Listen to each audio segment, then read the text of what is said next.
கடவுள் மேலே நம்மளுக்கு நம்பிக்கை அதிகமாக இருக்கும். கடவுளை நல்லா வணங்குவோம். நம்மளை சுற்றி எல்லா சாமியுமே இருக்குங்கிற நினப்பு நம்மளுக்கு எப்பயுமே ஒரு சிலருக்கு இருக்கும். திருவிழா காலத்தில் இவங்க நண்பர்கள்லாம் சேர்ந்து திருவிழா அவங்க ஊரில் நல்ல கோலாகலமாக நடக்குது. அந்த ராத்திரி நேரத்தில் அன்னைக்கான இரவில் எல்லை ஓடுறதுன்னு ஒரு சம்பவம் இருக்காமா. அதாவது கொடி ஏற்றின பின்னாடி அது நடக்குமாமா. அந்த சம்பவம் நல்ல நிகழ்ச்சியாமா.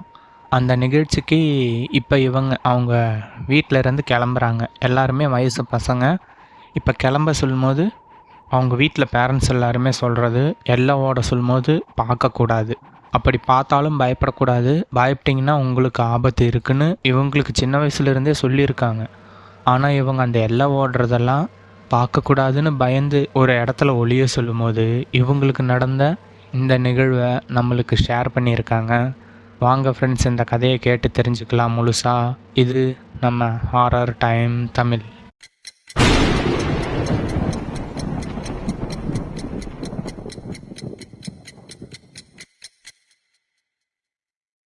கருப்பன், மயில்சாமி, விக்னேஸ்வரன் அப்படின்னு இன்னும் ஒரு 3 ஃப்ரெண்ட்ஸ், மொத்தமாக 6 பேர் இவங்க கூட்டத்தில் நண்பர்களாக இருக்காங்க. இவங்க மதுரை மாவட்டத்தை சேர்ந்தவங்க, ஒரு கிராமமான பகுதியில் வாழ்ந்துட்டு வரவங்க. ஆனால் இவங்க மதுரையிலே ஒரு பெரிய காலேஜில் படிச்சிட்ருக்காங்க. இவங்க இந்த காலேஜில் படிச்சிட்ருக்க சொல்லும்போது இவங்க ஊரில் திருவிழாங்கிறப்போ நல்ல பெருசாக கொண்டாடப்படுறது திருவிழா மதுரை மாவட்டத்தில் நல்ல பயங்கரமாக கொண்டாடுவாங்க. அதுவும் மதுரை மீனாட்சி அம்மன் கோவிலெல்லாம் பார்த்தோம்னா அந்த சித்திரை திருவிழா கூட்டம் கட்டுக்கடங்காது, அந்த மாதிரி இருக்கும். ஆனால் இவங்க கிராம பகுதியில் இருக்கிறதுனால இவங்க கிராம மக்கள் எல்லாம் சேர்ந்து நல்லா பெருசாக கொண்டாடுவாங்களாமா. அந்த கிராமமே அந்த கோவிலில் இருக்குன்னு வைங்களேன், அந்த அளவுக்கு நல்லா கொண்டாடுவாங்களாமா. இப்போது இவங்க காலேஜிலேருந்து அந்த திருவிழாவுக்கு போகிறாங்க. காலேஜை முடிச்சுட்டு டெய்லியும் போயிட்டு வர டிஸ்டன்ஸில் தான் காலேஜ் இருக்குது. இப்போ இன்றைக்கி காலேஜில் பர்மிஷனோட நாளைக்கு லீவுன்னுமே சொல்லிட்டு வராங்க. ஏன்னா இன்றைக்கி நைட்டு நல்ல ஒரு நிகழ்ச்சி இருக்குது அப்படிங்கிற மாதிரி அவங்க காலேஜில் லீவ் சொல்லிவிட்டு வீட்டுக்கு போகிறாங்க. சாயந்தர நேரத்தில் போயிட்டு அவங்கவுங்க வீட்டில் பேகெல்லாம் வச்சுட்டு அன்னைக்கான நைட்டில் ஒரு 6 மணி 7 மணிக்குங்கிறலாம் சாப்பிட்டு ரெடி ஆகுறாங்க. ஏன்னா அந்த நிகழ்ச்சிக்கு போகிறது. திருவிழா அப்போது அந்த கிராமத்தில் மயான கொள்ளைன்னு ஒன்று நடக்குமாமா ஃப்ரெண்ட்ஸ். கொடியெல்லாம் ஏற்றி முடித்து மயான கொள்ளை எல்லை ஓடுறது, இந்த 2 விஷயமும் இன்றைக்கான நிகழ்ச்சி. இது 5ஆவது நாள் திருவிழா அப்படிங்கிற மாதிரி சொல்லியிருந்தாங்க. அன்னைக்கு அவங்க பேரண்ட்ஸ் அவங்கவுங்க வீட்டில் இந்த நிகழ்ச்சிக்கு போகிறதுக்கு முன்னாடி அவங்கவுங்க வீட்டில் அவங்க பெற்றவங்க சொல்கிறாங்களாமா. அப்போ இவங்களுக்கு இப்போ தான் ஃபஸ்ட் இயர் போயிருக்காங்க. அப்படிங்கிறப்போ அவங்களுக்கெலாம் ஒரு 19-20 வயசு இருக்குன்னு வைங்களேன். அவங்கவுங்க பெற்றவங்க சொல்கிற விஷயம், எல்லை ஓடுற விஷயத்த பார்த்தா பயப்படக்கூடாது பசங்களாம். பயப்பட்டிங்கன்னா உங்களுக்கு ஒரு சில எஃபெக்ட்ஸ்லாம் இருக்கும், பின்விளைவுகள்லாம் இருக்கும். தயவு செஞ்சு பார்த்தீங்கன்னா ஓரமாக ஒதுங்கி நின்றுடுங்க, பயப்படாதீங்க. ஆனால் அந்த எல்லை ஓடுறவங்கள பார்த்து பயப்படுறது உங்களுக்கு பின்விளைவுகள் ஜாஸ்தியாக இருக்கும். அதுக்குன்ட்டு நாங்கள் உங்களை திருவிழாவுக்கு போகிறத தடுக்கலை அப்படின்னு அவங்கவுங்க பெற்றவங்க வீட்டில் சொல்கிறாங்க. இவங்களும் அது எல்லாமே கேட்டுக்கிறாங்க. ஏன்னா 12வது படிக்கிற வரைக்கெல்லாம் இவங்க அந்த விஷயத்தை வீட்டில் இருந்தே மட்டும் கவனிச்சிட்டு இருந்திருக்காங்க. 18 வயசுக்கு மேலே தான் அந்த மாதிரி விஷயமெல்லாம் பார்க்கணும் அப்படிங்கிற ஒரு கட்டுப்பாடுமே அவங்க கிராமத்தில் இருக்காமா. இப்போ தான் இவங்க காலேஜ் போகிறாங்கல்ல, அப்போ 19-20 வயசு கிட்டத்தட்ட ஆகும்ல. அவங்கவுங்க வீட்டில் இதுக்கு மேலே தடுக்க முடியாது பசங்களை அப்படின்னு அவங்க பெற்றவங்க எல்லாம், அப்பா அம்மா எல்லாம் சொல்லியிருக்காங்க. பயப்படக்கூடாதுன்னு சின்ன வயசுலேருந்தே சொல்லி தான் வளர்த்துருந்துருக்காங்களாம்மா. இப்போ இந்த கருப்பன்கிற இந்த அண்ணா, அவங்க ஃப்ரெண்டு மயில்சாமி, இன்னும் ஒருத்தர் விக்னேஸ்வரன், அதுபோக இன்னும் 3 பேர் இருக்காங்க. அவங்களோட பேர் கதையில் கொண்டுட்டு வந்தோம்னா இன்னும் பெருசாக போகும் ஃப்ரெண்ட்ஸ். அப்படியே கதையை சொல்கிறேன் கேளுங்க. மொத்தம் 6 பேர் இப்போது அவங்க அந்த திருவிழாவுக்கு நைட் நேரத்தில் போகிறாங்க. 7 மணிங்கிறப்பெல்லாம் ரெடி ஆகிட்டாங்க. ஒவ்வொருத்தவங்களாம் இந்த கருப்பண்ணா வீட்டில் கூட்டம் கூடுறாங்க. ஒவ்வொரு ஃப்ரெண்டாக வராங்க அவங்க வீட்டுக்கு. ஏன்னா இங்கேருந்து கிளம்பிக்கலாம் அப்படின்னு. எல்லாருமே வர்றப்போ மணி 8:30 ஆகிடுச்சு. ஏன்னா 10 மணிங்கிறப்போ அந்த நிகழ்ச்சி ஸ்டார்ட் ஆகும். இவங்க நடந்து தான் போகலாங்கிற மாதிரி பிளான் பண்ணியிருக்காங்க. ஏன்னா ஊரில் இருக்கிற எல்லோரும் ஒவ்வொருத்தவங்களாம் இவங்கள மாதிரி இருக்கிற வயசில் இருக்கிற பசங்களும் பெரியவங்களாம் ஒரு சிலர் போவாங்களாமா அந்த விசேஷத்துக்கு. மேக்ஸிமம் கோயிலில் இருக்கிறவங்க மட்டும்தான் வந்து அந்த விசேஷத்தை நடத்துவாங்களாமா. ஊர் மக்கள்லாம் அவங்கவுங்க வீட்டில் தான் இருப்பாங்களாமா. இப்போ இவங்க எல்லாம் போக சொல்லும்போது 8:30 மணிக்கு கிளம்பி எந்த ஒரு அசம்பாவிதமே நடக்காமல் கோயிலுக்கு போயிட்டாங்க. போயிட்டு அங்கே நல்லா ஜாலியாக இருக்காமா. ஏன்னா முறை இந்த எக்ஸ்பீரியன்ஸை வந்து இவங்க முயற்சி பண்ணி பார்க்க போகிறோம் அப்படிங்கிற மாதிரி நல்லா ஜாலியாக இருந்திருக்காங்க 6 பேருமே சேர்ந்து. இதில் கருப்பண்ண அண்ணனுக்கு வந்து இன்னமும் வந்து ஜாலியாக இருக்குது. ஏன்னா இந்த மாதிரி நிகழ்வை முறை பார்க்க போகிறோம் அப்படிங்கிற ஒரு எக்ஸ்பீரியன்ஸ் அவருக்குள்ளே மனசுக்குள்ளே நினைக்க பூரிப்பாக இருக்குது. அதே நேரம் இந்த எல்லை ஓடுறப்ப அந்த கூட்டத்தில் இருக்கிற பூசாரிங்களோ கூட ஒரு சிலர்லாம் இருப்பாங்களாமா ஃப்ரெண்ட்ஸ். இந்த திருவிழாக்குன்னு பெரியவங்கெல்லாம் இருப்பாங்கள்ல, அந்த சாமியை தூக்குறவங்க, சாமி வந்து ஆடுறவங்க, இவங்க எல்லாருமே இருப்பாங்க. அவங்க தான் வந்து இந்த எல்லை நிகழ்வுக்கும் மயான கொள்ளைக்கும் போகிறவங்க. இவங்களை பார்க்க சொல்லும்போது இவங்க யாருமே பயப்படலை. ஏன்னா சாதாரண ஆளுங்க மாதிரி தான் இருக்காங்க. ஆனால் கொஞ்ச நேரம் கழித்து இவங்க டிஃப்ரெண்ட்டாக மாறுறாங்க.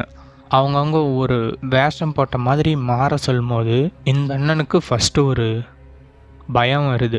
சாதாரண மனுஷங்க திடீர்னுபடி மாற சொல்லும்போது, வேஷம் போட்ட மாதிரி மாற சொல்லும்போது இவங்களுக்கு பயம் வருது. பார்க்குறதுக்கு ஒரு மாதிரி அவங்களுக்கு வந்து தெரியுது.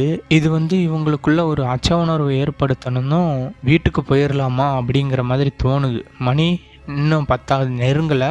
ஆனால் அந்த நிகழ்ச்சிக்கான ஏற்பாடெல்லாம் நடந்துட்டுருக்கு. இருந்தாலும் 6 பேர் இருக்காங்கல்ல, ஒருத்தருக்கு ஒருத்தர் சமாளித்து தைரியமாக இருக்காங்க. ஏன்னா முறை அப்படி தான் இருக்கும் அப்படின்னு. இப்போது அந்த நிகழ்ச்சியுமே ஸ்டார்ட் ஆகுது. கோயிலே தான் இவங்க இருக்காங்க. கோயிலிருந்து அவங்க கிளம்புறாங்க ஊரோட எல்லைக்கு. ஏன் ஊர் எல்லைக்கு போகிறாங்கன்னா, கொடி ஏற்றின பின்னாடி இந்த இரவில் அந்த ஊரை சுற்றி இருக்கிற இந்த ஆத்மாக்கள் ஆவிகளுக்கெல்லாம் இவங்க படையல் கொடுப்பாங்களாமா. அந்த நிகழ்ச்சிக்கு தான் போகிறாங்க. 2 ஆட்டை கூட கூப்பிட்டுட்டு போகிறாங்க. கோழி எல்லாம் கொண்டுட்டு போகிறாங்க. எதுக்குன்னா அந்த எல்லையில் போய் அது எல்லாத்தையுமே பலி கொடுத்து மேலே தூக்கி போடுவாங்களாமா.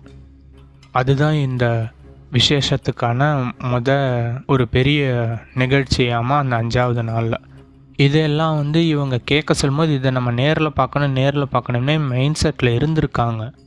ஆனால் இந்த அண்ணாக்களெல்லாம் பார்த்தவங்க, இந்த பூசாரி வேஷம் போட்ட மாதிரி இருக்க அண்ணாக்களை பார்த்துருந்து இவங்களுக்கு அவங்க கூட போகிறதுக்கான தைரியம் வரலை. சரின்னுட்டு அவங்க இங்கேருந்து கிளம்புறாங்க. இங்கே வந்து சாமி கும்பிட்டு கிளம்புறாங்க. அது வந்து கருப்புசாமி கோவிலாமா ஃப்ரெண்ட்ஸ். அவருக்கு தான் இந்த பெரிய விசேஷமே நடக்குதாமா அந்த கிராமத்தில். இப்போது நல்ல கருப்பையாவை வேண்டிட்டு இங்கேருந்து கிளம்புறாங்க. வீட்டுக்கு போயிடலாம், இதுக்கு மேலே நம்ம இங்கே இருக்க வேணாம் அப்படின்னு சொல்லும்போது, அந்த கோயிலே ஒரு வயசானவர் இருக்கார். அவங்களுக்கு இந்த பூசாரி மாதிரி இருக்கிறவங்களுக்கெல்லாம் கூட ஹெல்ப் பண்ணிகிட்டு இருக்கிறவர் தான் அவர் சொல்கிறாரு, இப்போ தான் தம்பி அவங்கெல்லாம் வந்து போயிருக்காங்க. அவங்க எதிர்த்த மாதிரி நீங்கள் தயவு செஞ்சு போயிடாதீங்க. உங்கள் நல்லதுக்கு தான் சொல்கிறேன். நீங்கள் அப்படியே வந்த வழியை விட்டு வேறு வழி வேணால் இருந்ததுன்னா வீட்டுக்கு போயிருங்க, இல்லைன்னா இங்கே கூட இருங்க. ஏன்னா அவங்க போயிட்டு எதிர்த்த மாதிரி தான் நீங்கள் வரக்கூடாது. அந்த நிகழ்ச்சியெல்லாம் வந்து வயசு பசங்க நேரில் பார்க்கக்கூடாதுன்னு சொல்லும்போது, இல்லை நாங்கள் வேறு வழியில் சுற்றி போயிடுறோம் ஐயா அப்படின்னு வந்து இந்த கருப்பண்ணா வந்து அவர்கிட்ட சொல்கிறாராமா. ஆனால் மற்ற 5 ஃப்ரெண்ட்ஸ் இல்லைடா, நம்ம இங்கே இருக்கலாம், இங்கேயே இருந்துட்டு இங்கேயே கூட ஸ்டே பண்ணிக்கலாம், அதான் இந்த ஐயா சொல்கிறாருல, நம்ம எதிர்த்த மாதிரி தான் போகக்கூடாதுன்னு சொல்லும்போது இந்த கருப்பனுங்கிற இந்த அண்ணாவுக்கு கொஞ்சம் கொஞ்சமாக பயம் வருது. கோவிலுக்குள்ளே தானே இருக்கோம் அப்படின்னு வந்து அவங்க எல்லாம் கன்வின்ஸ் பண்ணாலும், இல்லைடா வீட்டுக்கு போயிடலாம் அப்படின்னு சொல்கிறாங்க. இவர் சொல்லும் போது கூட இருக்கிற 5 ஃப்ரெண்ட்ஸும் சரிடா இவனை வீட்டில் கொண்டுட்டு போயிட்டு நம்மளே வீட்டுக்கு போகலான்டான்ட்டு இன்னொரு வழி இருக்காமா, அதை சுற்றி போகிறாங்களாமா. ஆனால் இந்த ஊரை சுற்றி அந்த எல்லையை சுற்றி அந்த நிகழ்ச்சியை முடிச்சுட்டு வர்றவங்களும் அதே வழியில் தான் வருவாங்கங்கிறது இவங்களுக்கு தெரியல. இவங்க அந்த வழியில் தான் போயிட்டுருக்காங்க. இப்போது இவங்க அந்த காட்டுப்பகுதி மாதிரி இருக்கிற இடத்துல நடந்து போயிட்டுருக்க சொல்லும்போது இந்த உரிமை மேளம் சத்தம் இருக்கும் பார்த்தீங்களா, அந்த மாதிரியான சத்தம். ஏன்னா அவங்க அந்த நிகழ்ச்சியை முடிச்சுட்டு இப்படி தான் வருவாங்களாம்மா. அந்த பூசாரிக்கு அந்த கருப்பையாவே வந்து மேலே வந்து இறங்கி அப்படியே கருப்பையா மாதிரியே கத்திட்டு கையில் கத்தியெல்லாம் எடுத்துகிட்டு தீப்பந்தம் எடுத்துகிட்டு வருவாராம்மா. அதைத்தான் நம்ம நேரில் பார்க்கக்கூடாதுன்னு வந்து சொல்லியிருக்காங்க இவங்க வீட்டில். இந்த உரிமை மேளம் கேட்டதும் இவங்க 6 பேருக்குமே தூக்கி போட்டுருச்சு. அவங்க எந்த சைட்லேருந்து வர்றாங்கன்னே தெரியலை. ஒதுங்கணும், எங்கே ஒதுங்குறதுன்னு தெரியாமல் பயப்படுறாங்க. ஆளுக்காளுக்கு ஒவ்வொரு திசை ஓட சொல்லும்போது அதில் விவரமாக இருக்கிறது இந்த விக்னேஸ்வரங்கிறவர் மட்டும் எல்லாத்தையுமே சத்தம் பண்ணுறாரு, அங்கங்கே ஒவ்வொரு திசையில் ஓடாதீங்கடா, பயப்படாதீங்கடா ஃபஸ்ட்டு அப்படின்னு சொல்லும்போது மற்ற 5 பேரும் இவர் கத்துறத காது கொடுத்து வாங்கி எல்லாருமே அட்டென்ஷன் ஆகி 6 பேருமே இப்போ ஒரே இடத்துல நிற்கிறாங்க. மெதுவாக பார்க்குறாங்க, தூரத்துலேருந்து தீப்பந்தம் வர வெளிச்சம் தெரியுது. இப்போ இவங்க அதை பார்க்குறாங்க. பார்த்தோன்னா இவங்க இந்த வழியில் தான் வராங்க, இவங்களிருந்து நம்ம கொஞ்சம் தூரம் தள்ளி இவங்க போன பின்னாடி போகலாண்டா அப்படின்னு சொல்கிறாங்க அந்த தெளிவாக பயப்படாமல் இருக்க விக்னேஷ்ங்கிறவர். இப்போ கருப்பண்ணனுக்கு சுத்தமாக பயமாயிருச்சு, ஏன்னா எதிர்த்த மாதிரி போயிட்டா எதுவும் ஆயிருமோ அப்படின்னு. இவங்க எல்லாம் ஒதுங்கி ஒரு பெரிய மரம் இருக்காமா, அது பின்னாடி நின்றுடலாம். ஆலமரம் மாதிரி இருக்கிற ஒரு ஜைஜாண்டிக்காக ஒரு வேப்ப மரம் இருக்குது, அதுக்கு பின்னாடி நின்றுடலாம் அப்படிங்கிற மாதிரி யோசிக்கிறாங்க. ஆனால் வேப்ப மரத்துக்கு பின்னாடியும் இரவில் நிற்கக்கூடாதுன்னு சொன்னதுனால இவங்க அதெல்லாம் தாண்டி அங்கே ஒரு பம்பு செட் இருக்காமா, அங்கே போய் நிற்கிறாங்க. அது பக்கத்துலலாம் இந்த வரப்பை ஒட்டி பார்த்திங்கன்னா பெரிய பெரிய மரங்கள்லாம் இருக்குது. புளிய மரம், ஆலமரம், பனைமரம்னு இப்படி லைனாக இருக்காமா. கிராமத்துலலாம் இந்த மரங்கள்லாம் இருக்கும் ஃப்ரெண்ட்ஸ். நம்ம கிராமத்தில் இருக்கிற நண்பர்கள் இந்த கதையை கேட்டிங்கன்னா உங்களுக்கு தெரிஞ்சதுன்னா அதை கமெண்ட் செக்ஷனில் பதிவு பண்ணுங்கள். அதை இவங்க அந்த இடத்துல போய் நின்றுக்கலாம், இவங்க கிளம்பி போகட்டும் அப்படின்ட்டு போய் நிற்கிறாங்க. இந்த மற்ற 5 பேருமே நல்லா இருக்காங்க. இந்த மயில்சாமி அண்ணா, விக்னேஷ் சரண் இவங்கெல்லாம் நல்லா இருக்காங்க பயப்படாமல் 5 பேருமே. இந்த கருப்பன்கிற இந்த அண்ணா மட்டும் இவருக்குள்ளே ஒரு மாதிரி ஆகுது, பயப்படுறாரு, ஏன்னே தெரியல. இதெல்லாம் பார்க்கணுன்னு ஆர்வமாக இருந்த இவருக்கு ஒரு பயம் உணர்வு இவருக்கா தானாக தோணுது. இப்போது இந்த பம்பு செட்டுக்கிட்ட போய் நிற்க சொல்லும்போது அதை அவருக்கு ஒன்றும் புரியாமல் அவங்க 5 பேர் கூட நின்றுருக்காங்க. இப்போ இந்த உரிமை மேலெல்லாம் இவங்களை கடந்து போகுது. அந்த கூட்டத்தில் இருக்கிற யாருமே இவங்களை பார்க்கல, ஆனால் இவங்க அந்த கூட்டத்தை பார்க்குறாங்க. இப்போ இவங்களை கடந்து போனோன்னும் மீதி இவங்க மட்டும் அதை பார்த்து 6 பேருமே பயந்துட்டாங்க. ஆனால் இதில் அதிகமாக பயந்தது இந்த கருப்பன்கிற இந்த அண்ணா மட்டும். அப்படியே வெளியில் வராங்க. அதுக்கப்புறம் பயப்படாமல் அவங்கவுங்க வீட்டுக்கு போகிறாங்க. ஆனால் இவருக்கு கருப்புங்கிற இந்த அண்ணாவுக்கு மட்டும் வியடாக ஒரு மாதிரி மாற ஆரம்பிக்கிறாரு. அவரோட முகமெல்லாம் ஒரு மாதிரி ஆகுது. மற்ற 5 பேர்கிட்டையுமே எதுவுமே பேசலை, அமைதியாகிட்டார் ஃபுல்லாகவே. இப்போது எல்லாருமே அவங்கவுங்க வீட்டுக்கு போகிறாங்க. கருப்பங்கிற இவரை மட்டும் அவங்க வீட்டில் போய் விட்டுட்டு மீதி 5 பேருமே போகிறாங்க. ஏன்னா அவங்களுக்கெல்லாம் பக்கத்தில் வேறு தெருவில் தான் வீடு இருக்குது, ஒரு 2 வீடு தள்ளி அந்த மாதிரி தான். இவங்களது மட்டும் 3வது தெருவில் இருக்குது. அவங்க தெருவில் இருக்காங்கன்னா இவங்க 3வது தெருவில் இருக்காங்க. இவரை தாண்டி தான் மற்றவங்க எல்லாம் போகணும். இவங்களை வீட்டில் கொண்டு போய் விட்டாங்க. அப்போ கருப்பன் இருக்க இந்த அண்ணாவோட அப்பாவும் அம்மாவும் மற்ற 5 பேரை பார்த்து கேட்குறாங்க, என்னடா நைட்டு தங்குவீங்கன்னு சொன்னீங்க, நாளைக்கு காலேஜ் லீவுன்னு சொன்னீங்க, வந்துட்டீங்க அப்படின்னு அவங்க அப்பா கேட்க சொல்லும்போது, இல்லை கருப்பன் தான் பயந்துட்டான், அதான் கொண்டு விட்டுட்டோம், இப்போ வீட்டுக்கு போகிறோன்னு அப்படின்னு சொல்லிவிட்டு அவங்க அப்பாட்ட சொல்லிட்டு போகிறாங்க. வரம்பா பார்த்துக்கங்க அப்படின்னு சொல்லிட்டு 5 பேருமே கிளம்பி போகிறாங்க.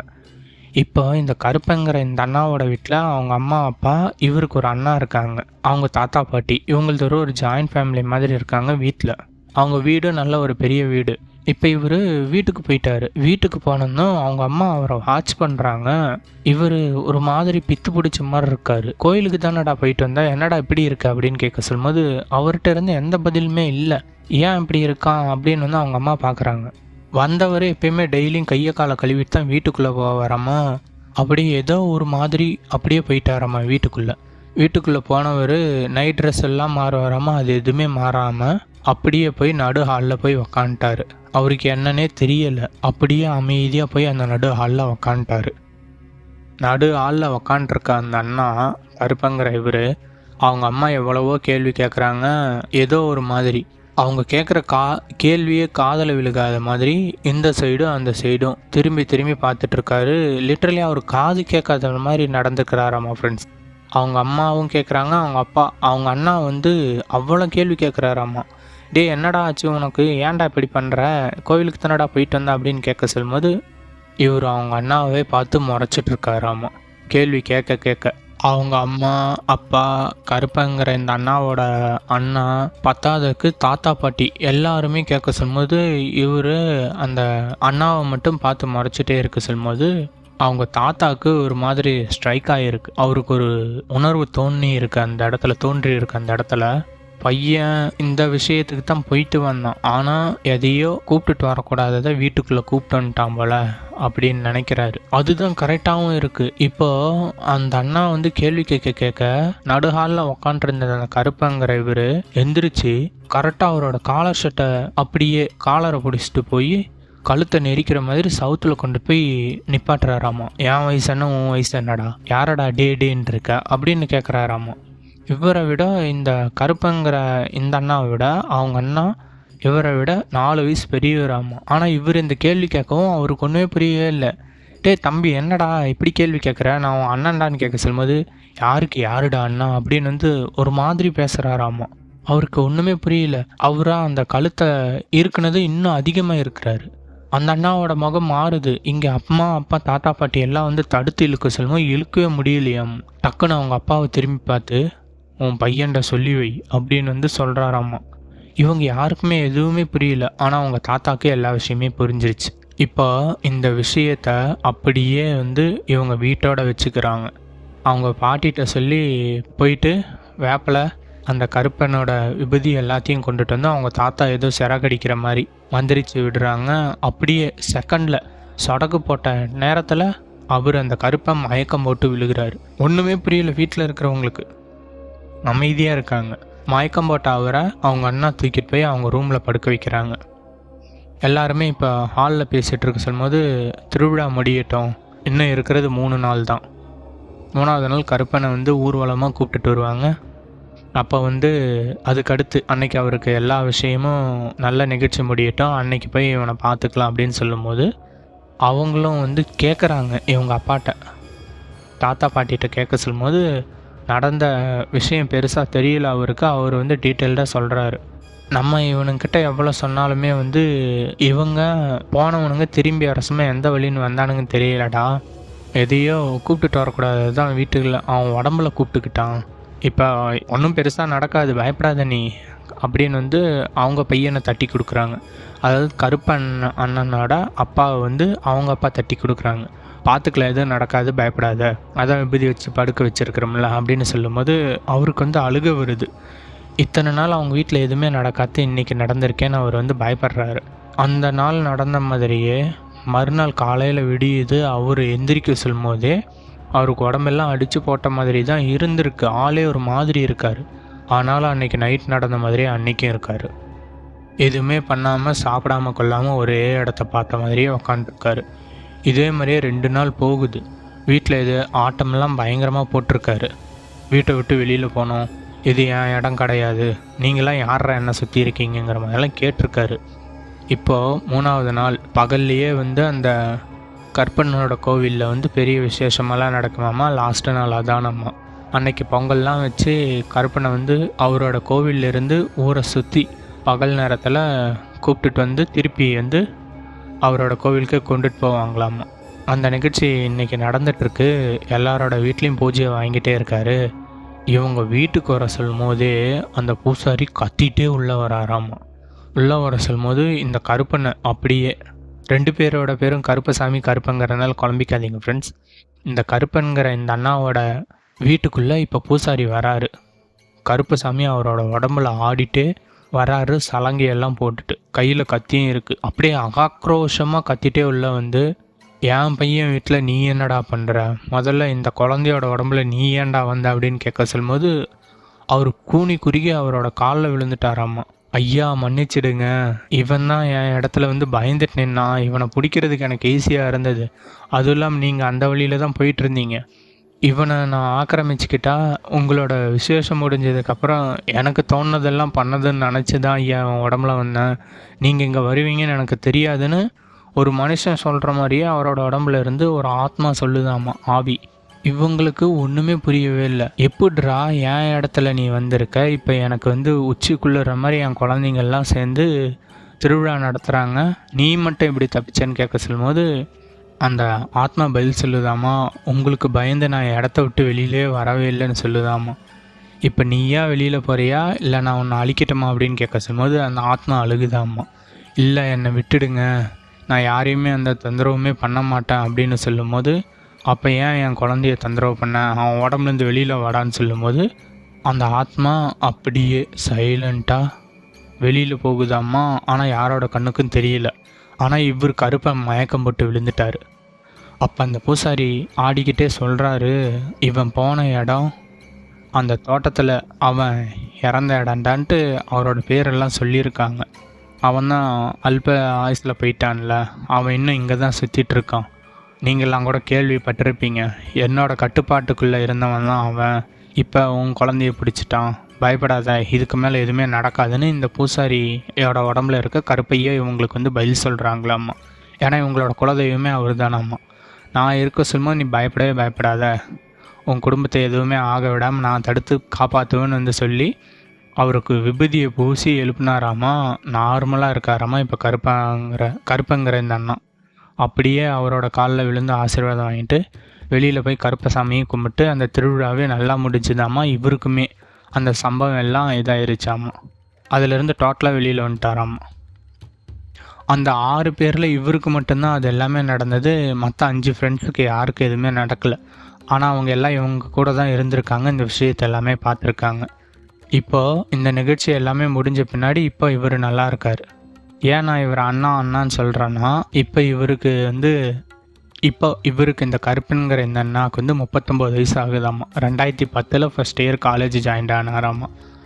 இதில் இந்த விக்னேஸ்வராங்கிற இந்த அண்ணா தான் எனக்கு இந்த ஸ்டோரியை சொன்னது. இன்ஸ்டாகிராம் மூலயமா அவர் ஷேர் பண்ணிட்டு, இதுதான் ப்ரோ நடந்தது, இதுதான் தம்பி கதையே, என் நண்பனுக்கு நடந்த கதையை தான் நான் உனக்கு சொன்னேன், உன் சேனலில் போடு, நானுமே அந்த ஸ்டோரியை கேட்குறேன் அப்படின்னு சொல்லியிருந்தார். எனக்கு இந்த கதையை சொல்லி முடிக்கிறப்போ நல்லா இருந்தது ஃப்ரெண்ட்ஸ். ஏன்னா ஒரு கருப்பசாமி நம்ம கும்பிட்ற இஷ்ட தெய்வம், குலதெய்வம் எப்படி வேணாலும் சொல்லலாம். அவரே அவருக்கு திருவிழா நடக்க சொல்லும்போது அவரோட குழந்தையோட வீட்டில் நடந்த இந்த அமானுஷ்யமான சம்பவத்தை விலக்கி விட்டார். ஆனால் இவங்க அந்த கோயிலில் நடந்த விஷயத்தை நினச்சி பயந்து ஒதுங்கி போனாங்க. ஆனால் அவங்க அங்கே இருந்திருந்தாங்கன்னா இதில் இவங்க மாட்டியே இருக்க மாட்டாங்கங்கிறது தான் எனக்கு தோணுன விஷயம். ஏன்னா கடவுள் எல்லாமே நம்மளை காப்பாற்றுறவங்க தான் ஃப்ரெண்ட். எனக்கு அந்த நம்பிக்கை 100% இருக்குது. அவங்க கோயிலில் இருக்க சொல்லும்போது அவங்களே நேரில் வந்தாலும் நம்ம பயப்பட தேவையில்லை. பயப்பட்டாலுமே அவங்க கடவுளெல்லாம் நம்மளை எதுவும் பண்ண மாட்டாங்க. ஆனால் இவங்க அவருக்கு பயந்துட்டு ஒதுங்கி போய் ஏதோ ஒரு ஆத்மாட்ட மாட்டியிருக்காங்க. ஏன் அந்த ஆத்மாவோட டீட்டெயில் இவர் சொல்லலைன்னா, இது நம்ம சேனல் பெருசாக ரீச் ஆகலை, ஒரு வேளை ஃப்யூச்சரில் ரீச் ஆகி இந்த ஸ்டோரியெல்லாம் அவங்க கேட்டாங்கன்னா அவங்களுக்கு பிரச்சனை வருமாமா. அதனால தான் மதுரை மாவட்டம் கிராமம் பேர்லாம் எதுவும் சொல்லாமல் சொல்லியிருந்தாங்க. இந்த கதையுமே நான் உங்களுக்கு சொல்லி முடிச்சிருந்தேன். அந்த அண்ணாக்குமே ஒரு தேங்க்ஸ் சொல்லிடுறேன். இந்த கதையோட கருத்துக்களை மறக்காமல் கமெண்ட் செக்ஷனில் பதிவு பண்ணுங்கள். புதுசாக நம்ம சேனலை பார்க்குற நண்பர்கள் சப்ஸ்கிரைப் பண்ணி ஆதரவு கொடுங்க. உங்கள் கமெண்ட்டுமே கமெண்ட் செக்ஷனில் பதிவு பண்ணுங்கள். உங்களுக்கும் இது மாதிரியான அமானுஷ்ய சம்பவங்கள், கதைகள் தெரியும் அப்படின்னா நம்மளோட இன்ஸ்டாகிராம் பேஜோட லிங்க்கு சேனலோட டிஸ்கிரிப்ஷனில் கொடுத்துருக்கேன். அது மூலயமாவும் நீங்கள் சொல்லலாம். ஃபாலோ பண்ணணுங்கிறது அவசியம் இல்லை ஃப்ரெண்ட்ஸ். நீங்கள் உங்கள் ஸ்டோரியை சொன்னீங்கனாலுமே சந்தோஷம். அதை நான் நம்மளோட சேனலில் ஸ்டோரியாக மேட் பண்ணி ஒரு வீடியோவாக போடலாம்.